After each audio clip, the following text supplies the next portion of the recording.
안녕하세요. 신답교회 김희구 목사입니다. 온라인 목요 전도 특강 8번째 시간입니다. 오늘은 우리가 7과에 있는 제목을 가지고 말씀을 함께 나누려고 하는데요. 구원받은 성도는 말씀에 순종하는 삶을 살아야 합니다.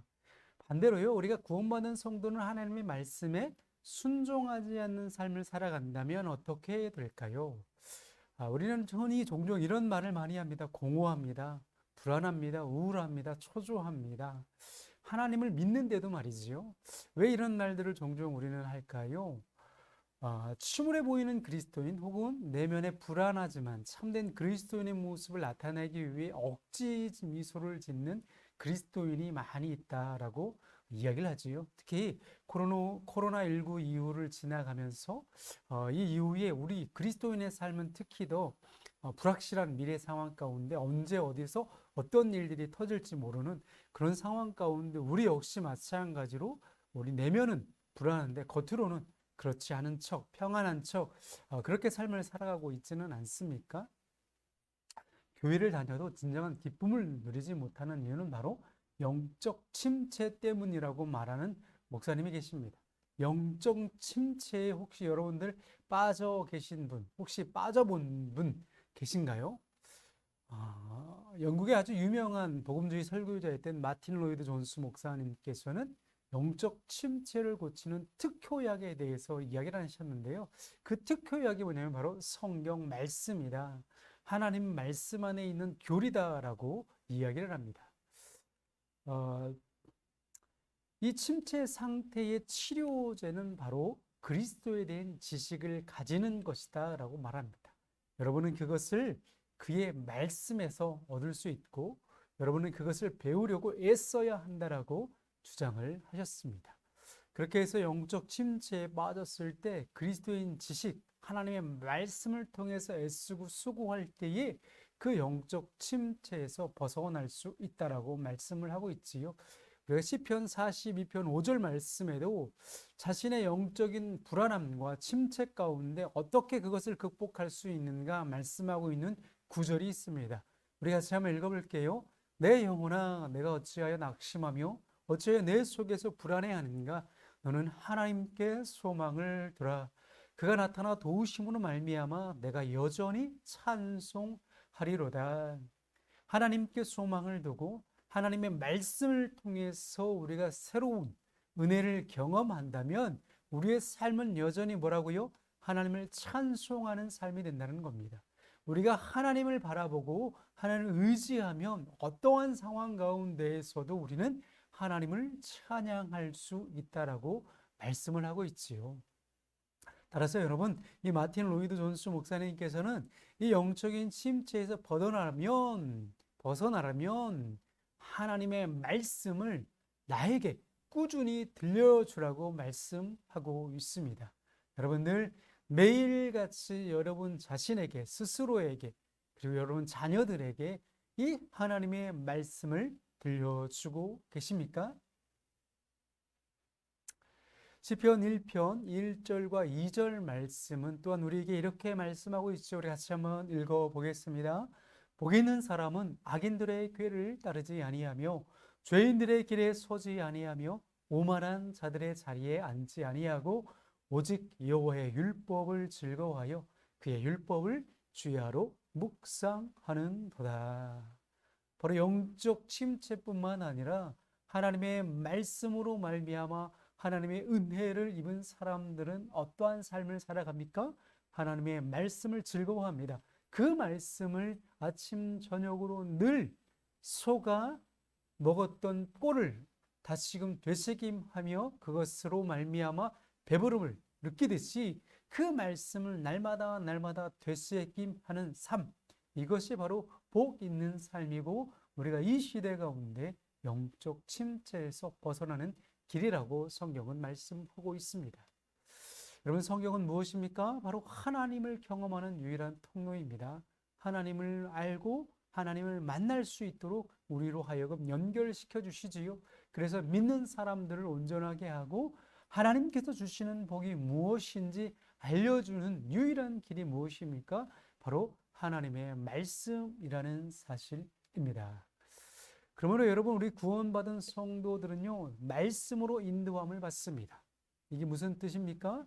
말씀으로 인도함을 받는다는 것은 바로 예수 그리스도의 인도함을 받는다는 뜻이지요. 왜요? 예수 그리스도가 바로 하나님 말씀 그 자체이기 때문입니다. 태초에 말씀이 계시니라. 그 말씀은 누구이십니까? 하나님의 아들이신 예수 그리스도이십니다. 말씀이신 예수 그리스도는요, 구원받은 성도들 안에 성령께서 내주해 주시며, 그리고 하나님의 뜻 가운데로 인도해 주십니다. 예수님이 우리를 어떻게 인도해 주십니까? 말씀으로 인도해 주시죠. 말씀으로 우리를 인도해 주시고 말씀 가운데 동행해 주시지요.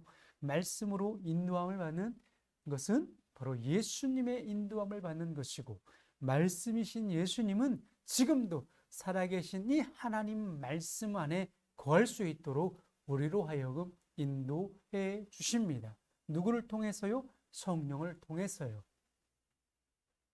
또한 여러분, 믿음은요, 이 말씀을 들음으로 말미암아 생겨나게 되지요. 로마서 10장 17절의 말씀입니다. 그러므로 믿음은 들음에서 나며 들음은 그리스도의 말씀으로 말미암느니라. 바로 하나님의 말씀은 우리의 마음과 영혼을 변화시키는 유일한 힘과 능력이 있습니다. 여러분, 우리 잘 알고 계시는 이 무디 목사님 잘 아시지요? 우리나라 초기 선교사님들이 대부분 이 무디 목사님의 설교를 듣고 전 세계 오지로 선교 여행을 떠나게 되어져서 많은 영혼들을 구원받게 하는 정말 선구자적인 역할을 하셨던 분이시지요. 이분은요, 부흥 강사이셨습니다. 그러면서 꼭 많은 사람들에게, 제자들에게 뭐라고 말씀했냐면, 성경을 덮은 채 믿음을 구하지 말라고 강권하였습니다. 성경을 덮은 채 믿음을 구하지 마십시오. 기도만 구하는 것이 아니라 그 모든 근본의 기본 진리는 어디서 나옵니까? 이 하나님의 말씀을 통해서 나타나는 사실을 여러분 꼭 기억하시기를 바랍니다. 그러면 여러분, 로마서 10장 17절 말씀을 통해서 우리가 알 수 있는 것은 무엇입니까?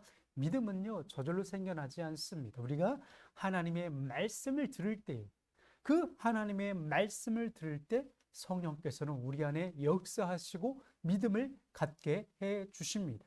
따라서 하나님의 말씀을 듣는 일은 매우 매우 중요하겠지요.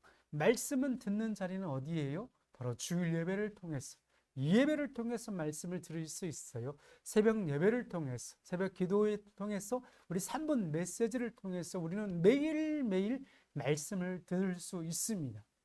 그러면 여러분들, 이 말씀을 듣는 일에 게으리하지 마시고 매일 꾸준히 습관처럼 아침밥을 먹듯이, 점심과 저녁을 먹듯이 항상 이 말씀 먹는 일에 소홀히 하지 않기를 간절히 부탁드립니다. 그렇다면 여러분, 왜 우리 구원받은 성도들에게도 이런 영적인 침체가 오는 것일까요? 그 이유가 무엇이겠습니까? 바로 우리가 예수 그리스도의 십자가를 분명하게 믿지 않기 때문입니다. 여러분, 예수 그리스도의 십자가는 무엇입니까? 우리 교회 안에도 이 십자가가 걸려 있잖아요. 그게 무엇입니까? 가톨릭 십자가와 우리 개신교 십자가에 틀린 점이 하나 있어요. 가톨릭에는요, 그 안에 예수 그리스도의 십자가 달린 고난을 상징하면서 그들은 그 십자가의 고난과 그 인내를 묵상하기 위해서 예수님의 형상을 거기다가 그대로 새겨 놓았습니다. 우리 개신교는요, 물론 예수 그리스도의 십자가 고난 중요하지만 무엇보다도 우리는 예수님의 부활을 더 중요하게 여기기 때문에 우리의 십자가에는요, 예수님의 형상의 모습을 새겨 놓지 않았습니다. 따라서 여러분, 우리가 예수님의 그 십자가는 뭐예요? 뭘 의지합니까? 무엇을 상징합니까? 죄, 죽음의 권세에서 승리하심, 그 부활하심을 의미하는 것입니다.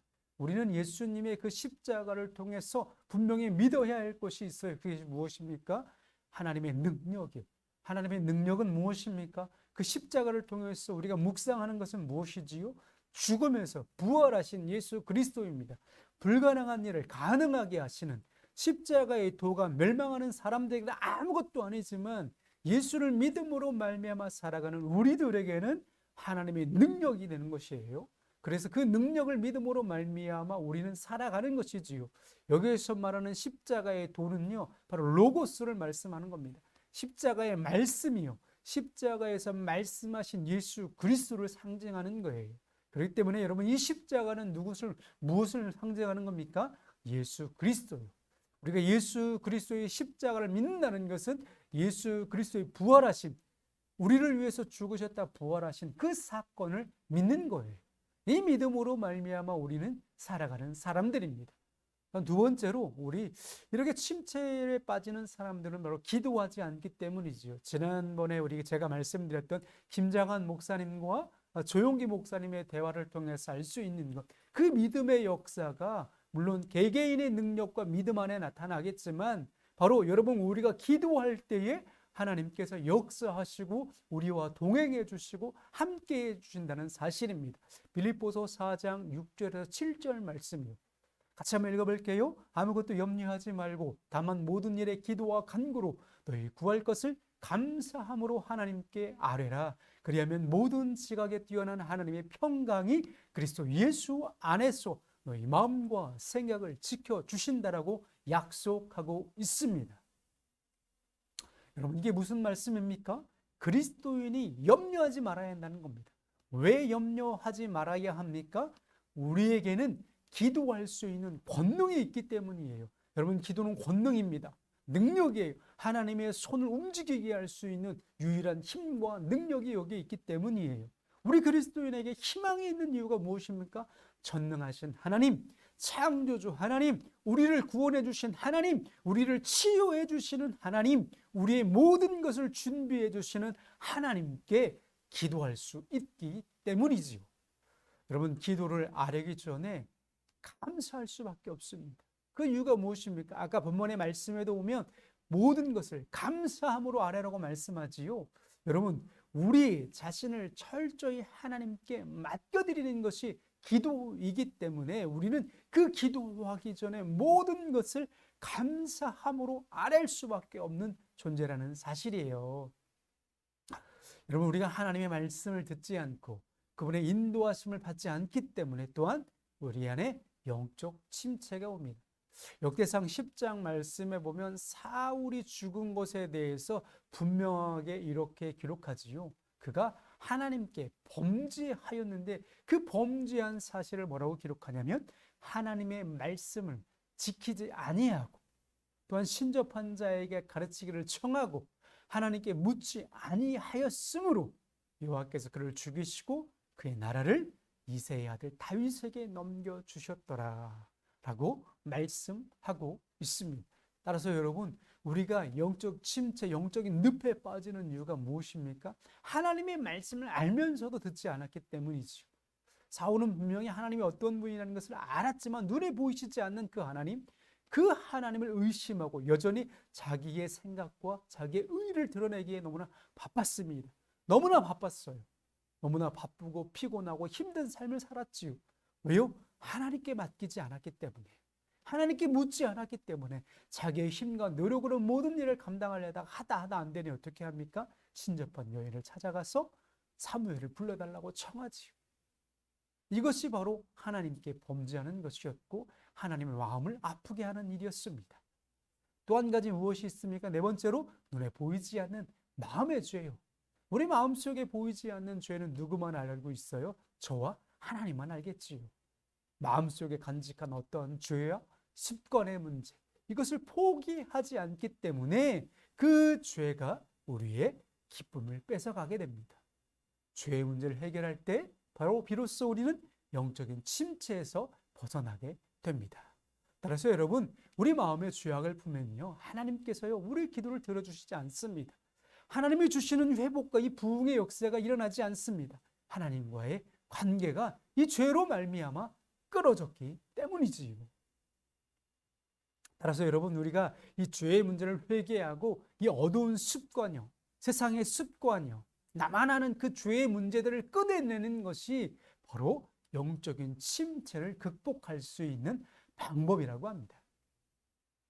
여러분, 새벽 기도가 참 힘들잖아요. 그죠? 새벽에 일어나서 무엇인가를 한다는 것. 그래 참 놀라운 사실은 우리가 세상 사람들도 다 아는 거지만 성공하는 사람들의 대부분 습관은 무엇입니까? 새벽에 일어나서 모든 업무들을 본다는 거죠. 미리 사전에 다 준비하고 오늘 해야 될 일, 가장 중요한 일들을 가장 먼저 일어나서 그것을 먼저 고민하고 기도하고 하루를 시작합니다. 그래서 여러분 새벽 기도를 잘할 수 있는 세 가지 방법에 대해서 어떤 목사님이 이야기하는 것을 여러분에게 소개해 드리려고 합니다. 첫 번째, 이불을 박차고 일어나라. 두 번째, 침대에서 머뭇거리지 마라. 세 번째, 대문을 박차고 나와라. 참 간단한 거지만 여러분 새벽에 이렇게 할 수 있다는 것, 새벽에 일찍 일어나서 무언가 자신 스스로를 위해서 습관을 깨우기 위해서 도전하는 것은 굉장히 힘들지만 굉장히 아름답고 거룩한 일인 것 같습니다. 여러분 새벽 기도 꼭 교회에 나오지 못하시더라도 멀리 계셔서 나오지 못하시는 분들은요, 여러분 자리에 이불을 박차고 일어나서 침대에서 일어나서요, 여러분 문 밖을 나가진 못하더라도 문을 걸어 잠그고 그 안에서 하나님과 나와의 관계를 회복하며 하나님 말씀을 읽고 기도로 하루를 시작하는 저와 여러분의 삶이 되시기를 바랍니다. 또 한 가지는요, 다시금 우리 교회가 새벽 부흥의 역사들이 일어났으면 좋겠습니다. 다시금 많은 성도들이 이른 아침 함께 교회에 나와서 함께 말씀을 듣고 기도하고 찬송을 부르며 하나님 앞에 예배로 시작하는 우리 신다빈들의 삶이 될 수 있기를 간절히 축복합니다. 영적인 침체에서 벗어나려면요, 이 영적으로 후퇴된 습관과 전혀 반대 일을 하시면 돼요. 내 안에 자꾸 멀리 했던 일들과 반대되는 일을 하면 돼요. 영적으로 좋은 일들을 하면 되는 거예요. 성경을 멀리 했다면요, 다시 성경을 읽으세요. 기도를 멀리 했다면요, 다시 기도를 시작하세요. 예배하기를 소홀히 했다면 다시 가정 예배부터, 다시 주일 예배부터, 다시 영상을 펼쳐서 우리 교회에서 들려주는 말씀과 예배 영상들을 통해서 여러분의 신앙의 습관들을 계속해서 훈련하고 단련시키면 됩니다. 여러분 이것이 바로 영적 침체에서 벗어나는 유일한 길이 아닐까요? 여러분 잘 알고 계시는 이 존 스테판 파이퍼 목사님, 파이퍼 목사님이라고 우리가 잘 알려졌죠. 존 파이퍼 목사님이라고 하는데, 이분이 아버님도 아마 목사님이셨는가 봐요. 60년 동안 목회 생활을 했던 이 아버님께 이런 질문을 했다고 합니다. 그리스도인에게 기쁨을 가질 수 있는 방법이 무엇입니까? 라고 조언을 구했다고 합니다. 그랬더니 이 아버지께서 뭐라고 대답하셨을까요? 자, 그리스도인이 기쁨을 얻는 방법은 자신의 믿음을 나누는 거야. 저는 여기서 참 좋은 그 은혜를 받았습니다. 교회라는 것은 무엇입니까? 함께 모여 예배합니다. 함께 모여 예배하고 자신의 믿음을 서로 나누는 일이겠죠. 서로 코이노니아, 교제하고 섬기고 나누고, 그죠? 슬픔을 나누고 기쁨을 나누는 거예요.